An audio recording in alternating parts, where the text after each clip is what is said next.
today I'm going to show y'all how to make sourdough starter and sourdough bread for beginners, step by step. Sourdough is one of those things where it seems really complicated, but it's actually one of the easiest things. And once you master like sourdough starter, not even sourdough bread, just sourdough starter, like you are unstoppable. You can make biscuits, pancakes, focaccia. Focaccia is one of the easiest breads, honestly even easier than like a bread loaf, which I'm going to show you how easy a bread loaf is. You're going to be like, your mind's going to be blown, and you can make like baklava focaccia, s'mores focaccia, lemon blueberry focaccia, cinnamon roll focaccia. All those recipes are on my blog, by the way. I don't know what, English muffins, like literally the possibilities are endless. So let's just go ahead and get into it. First things first, we need to make some sourdough starter. Sourdough starter, for those that don't know, is this live culture of bacteria. It's good bacteria that is created by fermenting flour and water. So those are the only two ingredients you need. And it's basically a natural leaven. It basically helps your bread rise naturally without using like commercial yeast, which is still not bad. And it's great when you're in a pinch. But you're gonna start off with a glass jar. I highly recommend a glass jar. This one is, I think, 800 milliliters big. You can use one smaller. This is like a recycle jar. So you can thrift jars, you can recycle them from like when you buy like pickles at the grocery store. Just wash it out, make sure it doesn't smell like pickles. We're gonna put our glass jar on our scale, and we're gonna hit the tar button to cancel it out so that it zeroes out. You're always going to want to use equal parts water, equal parts flour, and equal parts sourdough starter. Now we currently don't have sourdough starter, so we're gonna start off with 50 grams of water, and we're gonna hit the tar button to zero it out. So I went overboard and did 53 grams, so we're gonna do 53 grams of flour. And now that we have equal parts flour and equal parts water, we're just gonna mix this together. We're going to add the lid, and we're going to let this sit for 24 hours. The process of creating your own sourdough starter from scratch is going to take about 7 days total for it to become properly fermented, live, bubbly, active, and ready to naturally rise all your breads, literally whatever bread you desire. So every day we're going to feed it. Once a day. So let's pretend it's day 2. Take 50 grams of our made from scratch sourdough starter. I'm gonna discard the remaining sourdough in the jar. I kind of like to swirl around warm water until the jar is clean. The thing is, you never want to wash it out with soap, as that will interrupt the fermentation process and it's not really good for the bacteria, and it might taste like soap, so just don't do it. Also, a tip is to get this sourdough starter out of your sink immediately, because this stuff will harden like concrete. Just as with day 1, we're gonna add equal grams of water. So we did 52. Same ratio for flour, so we're gonna do 52. Basically, you always want that flour fully absorbed when you're mixing. You're just gonna add it back into your rinse jar. You're gonna repeat that process for 7 days total, and you gotta feed it every day, every 24 hours, because it is now a living, breathing organism. Maybe not breathing, but living. It's a living organism. So you're gonna feed it the same exact ratio of sourdough starter, flour, and water. So if you decide to keep 50 grams or even 100 grams of sourdough starter, you're gonna do 100 grams of sourdough starter, 100 grams of flour, 100 grams of water. Capiche? Tomato? I don't really know catchphrases that well. But if you want to save yourself some time, you could also just always ask your friends for a bit of their sourdough starter. I've given my friends so much sourdough starter, and I love it, because basically you can give them your discard and they can feed it same day and it's perfect, or you can go ahead and feed it for them and they just start the process the next day. Also, I feel like the longer it ferments, the better it tastes. But this guy is bubbly and ready. I'll actually show you yesterday when it was like overflowing bubbly and ready. So let's make some sourdough bread. So we just need 4 ingredients: our sourdough starter that's active and bubbly, our flour, some lukewarm water, and some fine baking salt. My sourdough starter I usually feed about like 8 a.m. and then I'll start making bread about like 1 p.m. I'll even push it to 2 p.m. sometimes. You can be really relaxed with yourself. Like, don't stress out about those certain times, but gives you kind of an idea of my time schedule. We're gonna start off with 330 grams of lukewarm water. Then we're going to add 100 grams of your active sourdough starter, and then 10 grams of salt. Lastly, we're gonna add 450 grams of flour. I'm just using all-purpose flour, but you could use bread flour, totally up to you. Guys, your hands are your best kitchen tools. So you're just gonna mix this. You could also use like one of those circular kneading tools, but I just mix it with my hands until all the flour has been absorbed. It also takes like less than 30 seconds, so why am I gonna waste a kitchen tool? There's like flour everywhere. You've done your hard part, you've made your sourdough dough. We're going to cover it with either, okay, I like to cover it 2 different ways. Don't hate me for the first way. Saran wrap, I know, plastic, but it just like traps in the moisture, and that's what we want. We want it to get like, we want it to get nice and warm in there, because okay, summertime is the best time to make sourdough bread in my opinion, because it rises so much quicker and it's so much more bubbly in the summertime because it's nice and warm, and you know how you want your dough to rise in a warm environment? Same here, same situation here. The second way, which I feel like I'll appreciate, is I'll wet this under like really hot water, and then I'll wring it out so it's nice and it's just damp, and then I cover it. Right now we're using a dry.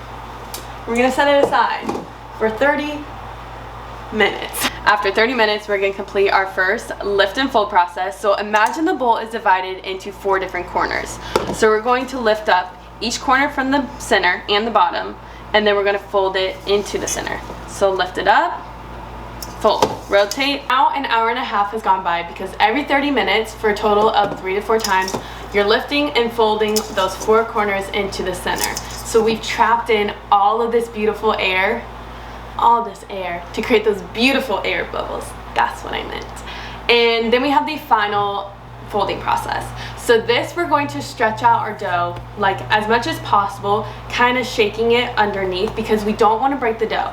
We don't want to tear the dough. We don't want to flatten it or knead it. We want to keep all those air bubbles in it. And then you're just going to gently roll it up and then kind of push it towards you to roll tightly. And we're going to put it in our floured bread basket and leave it on the counter for another hour.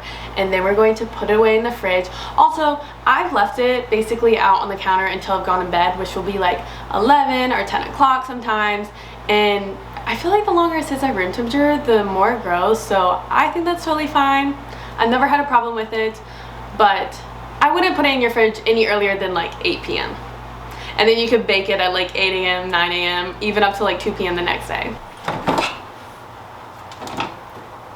Now that our breads have rested in the fridge overnight, it's time to bake. Now I only have 1 Dutch oven, so we're baking 1 bread at a time, since I made 2 yesterday so we could bake them together.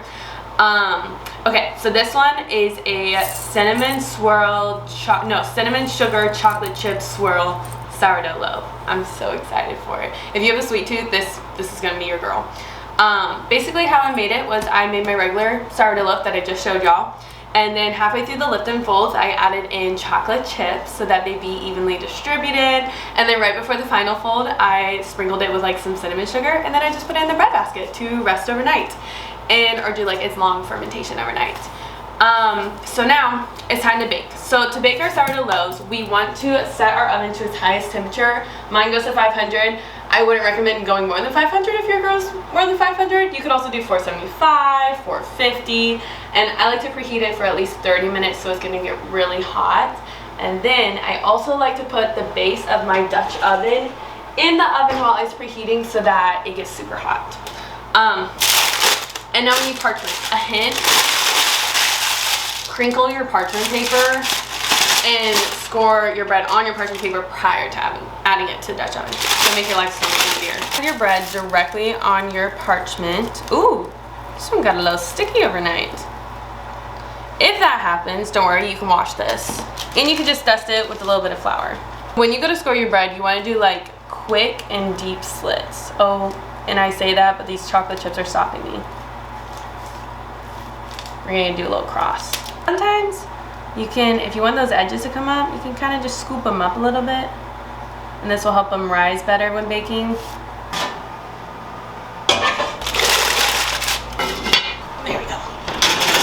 Now that our bread is in the oven, we're going to bake it about 20 minutes at like 475 to 500. This is going to, with the cover, because this is going to help create steam within the Dutch oven, and that is going to help your bread rise and like get nice and big. So when you take the cover off, you're gonna notice your bread is like basically the size it's going to be. I used to, when I first started making sourdough, I'd lift the cover and it would be flat, and I'd be like, oh, it'd be the most heartbreaking thing to see. But after 20 minutes of baking with the cover, we're going to remove the cover to bake another like 15 to 20 minutes at 450 degrees Fahrenheit. I would tell you the calculations in Celsius, but my brain just isn't going to do that this morning, unfortunately. Maybe I'll put them right here so y'all can know. And yeah, and then basically when you take the cover off to bake, that's when it's gonna get super golden and brown and crisp on top. And I would just keep an eye on it after about 15 minutes because every oven is different, especially like gas, electric. So it could get brown a lot quicker or a lot slower. You might have to go a little more. Get the swirl. The smell of fresh bread smells amazing, but this is like the smell of like babka, a chocolate chip cookie, and like a cinnamon swirl pretzel all had a baby with sourdough bread. That's what this smells like. You can see the steam. Okay.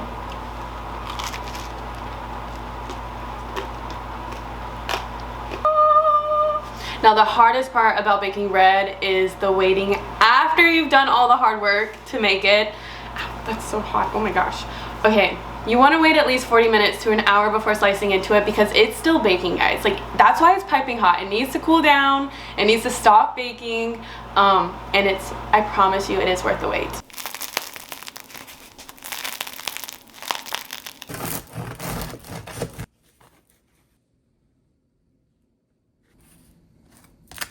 Some flaky salt.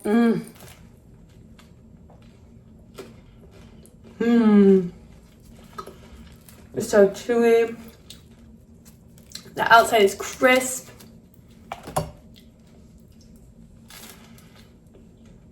I also cut my finger when cutting the chocolate chip loaf. Okay, ending the video on my phone, but if you guys have any sourdough questions, please let me know in the comments. I'm here to help. I'll also have full details written out on my blog, but until then, I'm gonna eat some sourdough back. Love you guys.